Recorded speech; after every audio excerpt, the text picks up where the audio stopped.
लोग कैसे? आशा करता हूँ कि आप लोग अच्छा होंगे। आज के देखिए झारखंड क्लास शुरू करने जा रहे हैं। अगर अच्छा लगे तो लाइक सब्सक्राइब शेयर करिए। इससे पहले पढ़ा चुके हैं, उसी से आगे कर रहे हैं, जो जहाँ तक पहले पढ़ा चुके वहाँ से आगे। अब देखिए इसमें 1627 ईस्वी में जहांगीर के दरबार में एक हीरे की असलियत पहचानने लेकर विवाद, मैंने एक हीरा जो 1627 ईस्वी में एक हीरा को लेकर विवाद हो गया, उसको कौन पहचानने के लिए, तो इसे परखने के लिए किसको बुलाया गया? दुर्जन साल को। किसको? दुर्जन साल को बुलाया गया और इस ग्वालियर के शाही दरबार में बुलाया गया। और दुर्जन साल द्वारा हीरे की पहचान कर लेने के बाद, जब दुर्जन साल ने हीरा पहचान कर लिया तो जहांगीर उसे खुश होकर दुर्जन साल को पदवी प्रदान करते हुए उसे मुक्त कर दिया। उसे क्या क्या मुक्त कर दिया और उसका राज्य वापस कर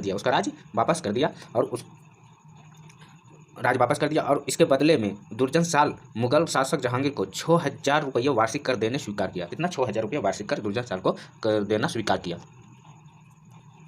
अब देखिए पलामू के जो चेरो वंश था, तो ये देखिए, तो इसमें क्या है, 1607 ईस्वी में अबुल फजल के पुत्र अफजल खां को जहांगीर ने बिहार के सूबेदार नियुक्त किया। और अफजल खां ने जहांगीर को आदेश पर पलामू का जो चेरो राजाओं के विरोध, यहाँ चेरो लिखा गया, चेरो राजाओं के विरोध एक्शन अभियान चलाया, जिसे आक्रमण के समय पलामू के चेरो राजवंशी का अनंत राय पर अफजल खां का द्वारा हमला किया गया। और उसके बाद अनंत राय को पर आक्रमण करने के बाद 2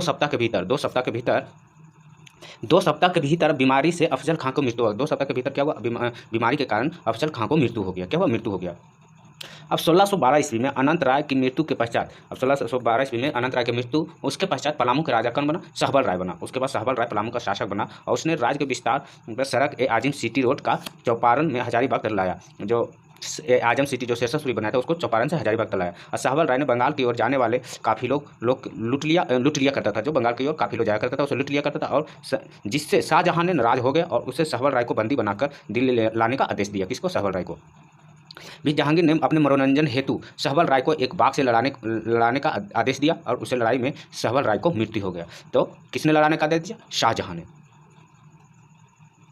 क्या कि सहबल राय को मृत्यु के पश्चात जो जैसे ही उसको मृत्यु हुआ, उसके समाचार कहाँ मिलने के बाद वहाँ से चुहारों को जो चेरो वंश का था, तो उसके सीमावर्ती क्षेत्रों में उत्पाद मचाया और उस उत्पाद मचाना आरंभ कर दिया, जिसके मुगल का अधिकारों का दमन कर दिया। फिर क्या हुआ? बिशनपुर पंचायत में आक्रमण किया और जहांगीर के शासनकाल में मुगल सेना मानभूम बिशनपुर का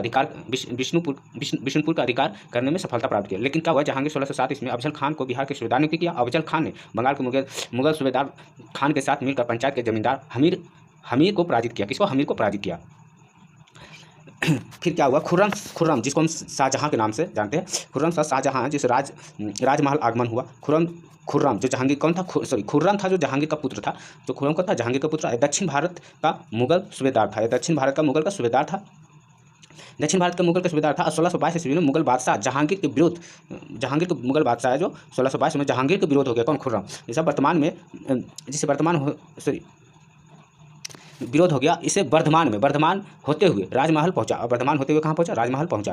फिर खुर्रम राजमहल के क्षेत्रों में बंगाल सूबेदार इब्राहिम खां को एक लड़ाई में मार दिया। किसको? इब्राहिम खां को। और राजमहल को अधिकार कर लिया। कौन? खुर्रम सारों राजमहल को अधिकार कर लिया। फिर बाद में मुगल बादशाह सुलह होने के पश्चात खुर्रम पुनः दक्षिण भारत लौट गए। बाद में है जो खुर्रम साथ से मुगल जो सम्राट था उसके साथ सुलह होने पर वह दक्षिण भारत लौट गए। फिर शाहजहां के जब शासनकाल आया तो झारखंड में शासनकाल उस समय छोटानागपुर खास किसका शासक चल रहा था? नाग वंश। और पलामू चेरो वंश का, सिंहभूम में सिंह वंश का क्षेत्रीय शासन था। छोटानागपुर खास का नाग वंश, इसमें जहांगीर की बंदी से मुक्त होकर दुर्जन साल ने 1627 ईस्वी में अपनी राजधानी कोकरा आया था, जिसे 1640 तक यहाँ शासन किया। दुर्जन साल सुरक्षा की दृष्टि से अपनी राजधानी कोकरा से द्वायसा स्थानांतरित कहाँ किया? द्वायसा स्थान परिवर्तन कर दिया। लगभग 100 वर्ष तक नागवंशी शासक का राजधानी द्वायसा रहा। फिर दुर्जन साल ने द्वायसा में अनेक सुंदर भवन निर्माण कराया। कौन? दुर्जन साल था जो द्वायसा में अनेक सुंदर भवन का निर्माण कराया। कौन कराया? दुर्जन साल निर्माण कराया और मुगल स्थापित कला के स्पष्ट प्रभाव दिखता भी है।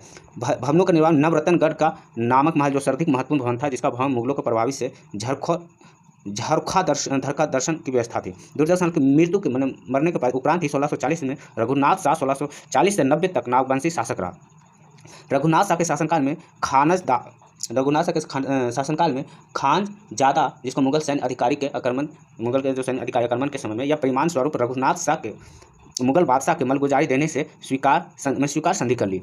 फिर पलामू चेरो वंश का शासन आया, किसके? शाहजहाँ के शासनकाल में। तो इसके शासनकाल में जो शाहजहाँ समय था उस समय उसका पलामू का कौन था? सहबल राय। उत्तराधिकारी कौन था? प्रताप राय था। उससे यह अत्यंत शक्तिशाली और समृद्धिक शासक था। क्या था? बहुत शक्तिशाली और अत्यंत शक्तिशाली था प्रताप राय।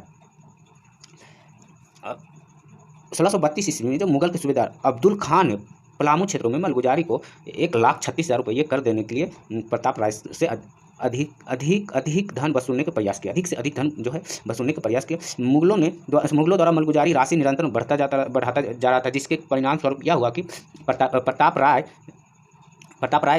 राय कर देना बंद कर दिया। क्या किया? प्रताप राय कर देना बंद कर दिया।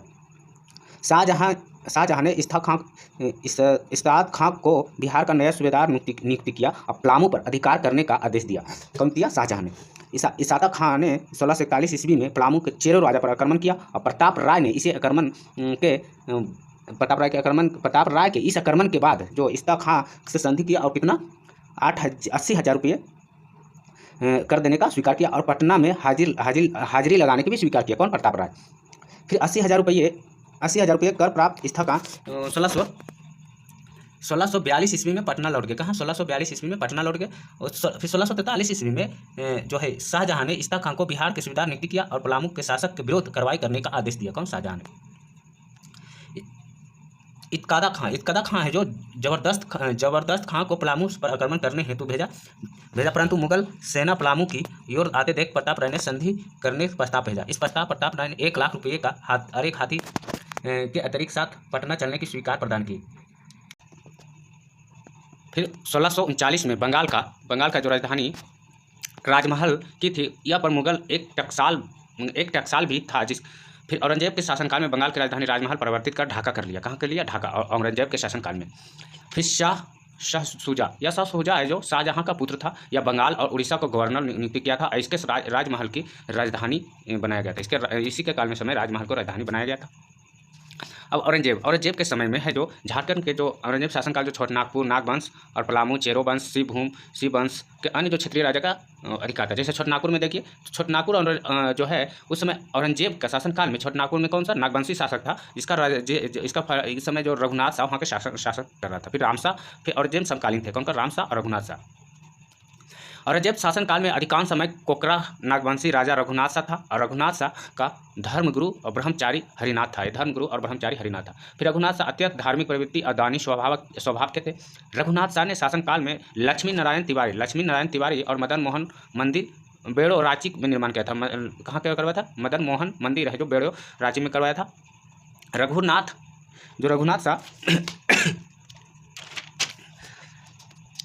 रघुनाथ शासनकाल में हरि ब्रह्मचारी ने रांची में चुटिया नामक स्थान पर राम सीता मंदिर निर्माण कराया। कहाँ पर? चुटिया नामक स्थान पर राम और सीता का एक मंदिर निर्माण कराया था। फ्रांसीसी यात्री ट्रैवनियर के अनुसार रघुनाथ शाह राज पर केवल एक बार ही मुगल आक्रमण किया था। किसके अनुसार? ट्रैवनियर जो फ्रांसीसी था लेखक, उसके अनुसार रघुनाथ शाह को अधिक क्षति नहीं हुई, जिससे रघुनाथ शाह का अधिक क्षति नहीं होता। औरंगजेब शासनकाल में पलामू चेरो वंश का मोदनी राय रघुनाथ शाह का राजधानी द्वायसा पर आक्रमण किया। और औरंगजेब शासनकाल में जो पलामू के राजवंशी राजा मोदनी राय ने रघुनाथ शाह पर द्वायसा पर आक्रमण किया, जिससे व्यापक लूटपाट हुआ। इसका लूटपाट से मोदनी राय को पत्थर का एक विशाल फाटक प्राप्त हुआ। मोदनी राय ने पलामू के पुराने किले के समीप एक पहाड़ का नया किला निर्माण कराया तथा उस द्वायसा से जो प्राप्त हुआ था पत्थर द्वायसा से उसे विशाल फाटक लगवाया। इस फाटक में नागपुर के दरवाजा नागपुर का दरवाजा कहा गया। रघुनाथ सिंह के बाद यहाँ रामशाह और नागवंश के शासक बना, जिसके मुगल बादशाह औरंगजेब के साथ सौजन्यपूर्ण संबंध था। 1692 ईस्वी में रामशाह ने औरंगजेब के 9,750 रुपये मलगुजारी रूप से प्रदान किए। रामशाह ने पलामू और रीवा और शिवभूमि राज क्षेत्र पर आक्रमण किया, जिससे रीवा शिवभूमि के साथ वैवाहिक संबंधी स्थापित करके उसको मैंने मिला लिया।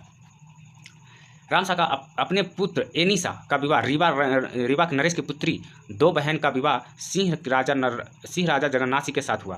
फिर पलामू का चेरो वंश जो औरंगजेब के शासनकाल में प्रारंभिक काल में पलामू के चेरो वंश जो राजा मोदनी राय के शासन था, वहाँ मोदनी राय सर्वाधिक शक्तिशाली था। कहाँ? चेरो वंश का जो सर्वाधिक शक्तिशाली कौन था? मोदनी राय। अब मोदनी राय मुगल को अधीनता स्वीकार करने तथा उन्हें कर देने का मना कर दिया। इसके साथ ही सीमावर्ती मुगल जो सीमावर्ती क्षेत्र था उसको लूटपाट मचाने लगा। कौन? मोदनी राय, पलामू चेरो वंश का शासक। फिर औरंगजेब ने अपने पुत्र सूबेदार दाऊद खां को 1660 ईस्वी में पलामू पर आक्रमण करने के लिए मोदनी राय से कर वसूलने के लिए भेजा गया। फिर 23 अप्रैल 1660 में दाऊद खां ने पटना चला। सबसे पहले दाऊद खां ने 5 मई 1660 ईस्वी कोठी के एक किले के इसके 1660 ईस्वी में 3 जून 1660 कुंड के किले अधिकार कर लिया। फिर कुंडा के शासक चुन राय ने पराजित होने के बाद जो चुन राय था उसे पराजित होने के बाद इस्लाम स्वीकार कर लिया। क्या इस्लाम स्वीकार कर लिया, जिससे नाराज होकर मोदनी राय के कहने पर सुरवर राय और चुन्ना राय के भाई ने चुन्ना राय की हत्या की। चुन्ना राय के भाई ने चुन्ना राय की हत्या की। फिर 25 अक्टूबर 1660 ईस्वी में दाऊद खां ने चेरो के राज्य की राजधानी को आक्रमण किया, जिसे 1660 ईस्वी तरसाही पहुंचा। तरसाही और मोदनी राय अपनी मंत्री सूरत सिंह के माध्यम से तरसाही पहुंचा और दाऊद खां की संधि का प्रस्ताव भेजा। दाऊद खां ने यह संधि प्रस्ताव सूचना औरंगजेब को भेजी। बादशाह इससे उत्तर आने तक युद्ध विराम घोषणा कर दी। इसके बीच पलामू के राजा कुछ लोग पलामू के एक काफिले लूट लिया, जिससे नाराज होकर दाऊद खां ने पलामू पर आक्रमण करने हेतु राजधानी तक आ गए। मोदनी राय युद्ध की तैयारी करने लगे। इसी दौरान औरंगजेब ने मोदनी राय को इस्लाम स्वीकार करने और एक निश्चित दर कर देने की प्रस्ताव भेजा, जिसे स्वीकार करने मोदनी राय उसका पद पर बने रहने देने का प्रस्ताव था। मोदनी राय औरंगजेब की प्रस्ताव ठुकरा दिया और युद्ध घोषणा कर दी। औरंगजेब औरंगा नदी के तट पर नए किले के समीप मुगल की सेना मोदनी राय के बीच युद्ध हुआ। किसके बीच हुआ? मोदनी राय के बीच युद्ध हुआ। से अंग्रेजों की सेना भारी पड़ी। क्या पड़ा? यहाँ पर है जो अंग्रेजों की सेना भारी पड़ी और मोदनी राय सेना कमजोर पड़ने लगी, जिसे मोदनी राय के किले से कीमती सामान और देकर महिलाओं और बच्चों को जंगल की ओर भेज दिए। मोदनी राय औरंगजेबों की प्रस्ताव ठुकरा दिया। ये तो बताइए कि अंग्रेजों की सेना और यहाँ देखिए अंग्रेजों नहीं होगा, औरंगजेब होगा। मोदनी राय की सेना कमजोर पड़ने लगी, जिसके कारण मोदनी राय ने कीमती सामान और बच्चों और औरतों को जंगल के रास्ते भेज दिया, जो स्वयं के नए किले का ही रुख कर गया। मुगल सेना द्वारा नए किले पर आक्रमण करने के बाद मोदनी राय भी जंगल की ओर भाग गए। बाद में मोदनी राय ने सरगुजा में शरण ली। कहाँ? सरगुजा में। इसे मोदनी राय इसी प्रकार ने पुराने व नए किले सहित चेरो राज्य से मुगल का अधिकार कर लिया। जो मुगल काल है, जो दोनों किलों पर अधिकार कर लिया। कुछ समय बाद साहसी चेरो ने पुनः देवगन के किले वापस मुगल युद्ध किया और दाऊद खां को एक सेनापति शेख का सफी को उन्हें पराजित कर उस किलों को कब्जा कर लिया। दाऊद खां ने पलामू पर कब्जा प्राप्त करने के बाद प्रशासनिक व्यवस्था स्थापित करके मनकली खां को वहाँ के फौजदार नियुक्त किया और समय पटना लौट गए। दाऊद खां ने पलामू का विजय समृद्धि में पलामू के किला एक मस्जिद निर्माण कराया था। दाऊद खां का पटना लौटते समय पलामू का किला सिंह द्वार का अपने साथ ले गया। सिंह द्वार का जो अपने साथ ले गए थे, उसे दाऊद नगर की अपनी गढ़ में लगवाया। दाऊद नगर के है जो अपनी गढ़ में लगवाया था। इस अभियान की सफलता से खुश होकर मुगल बादशाह औरंगजेब ने दाऊद खां को पुरस्कृत 50,000 रुपये दिया। कितना? 50,000 रुपये पुरस्कृत किया और मोतियों की माला दी और औरंगाबाद स्थित अमछा मनोसा गोह नामक स्थान को उसके स्थान के अधीन कर दिया और 22 अप्रैल 1966 को पलामू को बिहार सूबेदार अधीनता करते हुए मनकली खां को स्थानांतरित कर दिया। मनकली खां ने जाने के बाद मोदनी राय सरगुजा को पुनः पलामू लौट गया और अपने राज अधिकार कर लिया। मोदनी राय अपनी बुद्धिपूर्णता से नीति द्वारा शीघ्र ही पलामू राज का अधिकार कर दृष्टि कर लिया और मोदनी राय ने इसे न्याय राज का संज्ञा दी। मोदनी राय शासनकाल में चेरो शासन का स्वर्ण युग भी कहा। मोदनी राय का काल में चेरो के शासन का स्वर्ण युग कहा। 1674 ईस्वी में मोदनी राय मृत्यु हो गई, जिसके बाद पलामू का राजा रुद्रराय, उसके बाद दिग्पाल बना। उसके बाद कौन बोला? दिग्पाल। औरंगजेब शासनकाल में हजारीबाग क्षेत्र के 5 प्रमुख राज्य जो रामगढ़, कुंडा, छय, कैंदी, खरडीहा थे, जिनमें से रामगढ़ सर्वाधिक महत्वपूर्ण था। और इसके बाद 1667 से 1724 तक रामगढ़ का राजा दलेल सिंह था। कौन था? दलेल सिंह। 1670 से दलेल सिंह ने अपनी राजधानी बादमा से हटाकर, कहाँ से? बादमा से हटाकर रामगढ़ स्थानांतरित किया, क्योंकि वहाँ बादमा मुस्लिम आक्रमण के मार्ग के बीच में आता था, इसलिए वहाँ से हटाकर रामगढ़ किया। दलेल सिंह ने चाय के शासक मगर खां पराजित कर उसकी हत्या कर दी। रामगढ़ के राजा उत्तरी पूर्वी भाग में खरडीहा अवस्थित हमेशा औरंगजेब के आक्रमण से बचते रहा। कुंड राजा का स्थापना औरंगजेब एक अधिकारी राम सिंह ने किया था। जो 1629 ईस्वी में औरंगजेब ने राम सिंह को मराठों के पिंडारियों की रक्षा और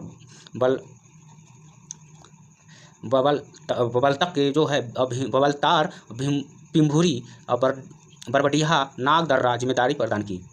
केंद्रीय राजा वर्तमान में चतरा जिले में स्थित था, जिसके पूर्व छौ का अवस्थित था, और औरंगजेब के द्वारा बंगाल की राजधानी राजमहल ढाका स्थानांतरित किया। इसके बाद 1695 से 96 से मदीनापुर बंगाल के शोभासी उड़ीसा के अफगान रहीम खां को राजमहल क्षेत्र में लूटपाट की और उसके कब्जा कर लिया। फिर 1697 में जबरदस्त खां ने पुनः मुक्त करवाया। कौन? जबरदस्त खां।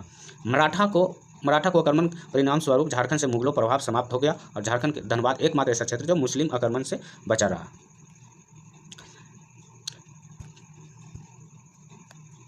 अन्य तथ्य पर देखिए, अन्य तथ्य क्या है? पाल शासक जो इस काल में झारखंड के बौद्ध धर्म का बजायन शाखा विस्तार हुए थे। उड़ीसा के राजा नरसिंह देव द्वितीय 12वीं सदी के स्वयं को झारखंड का राजा घोषित किया था। मुगल वंशी समय झारखंड सीमा मुस्लिम सेनाओं को छावनीय स्थापित किए थे। इल्तुतमिश और बलबन के शासनकाल में झारखंड में गुलाम वंश के प्रभाव से मुक्त था। इल्तुतमिश बलबन के समय झारखंड शक्तिशाली नागवंशी राजा हरिकर्ण शासक था और कोकरा में नागवंशी शासक मुगलकालीन ग्रंथों में जमींदार एक खां आलम जो हीरे खान का मालिक था, इसे संबंधित था। अगर सेशन अच्छा लगे तो लाइक सब्सक्राइब शेयर करिए, अपने दोस्तों को शेयर करिए। Watching for thank you.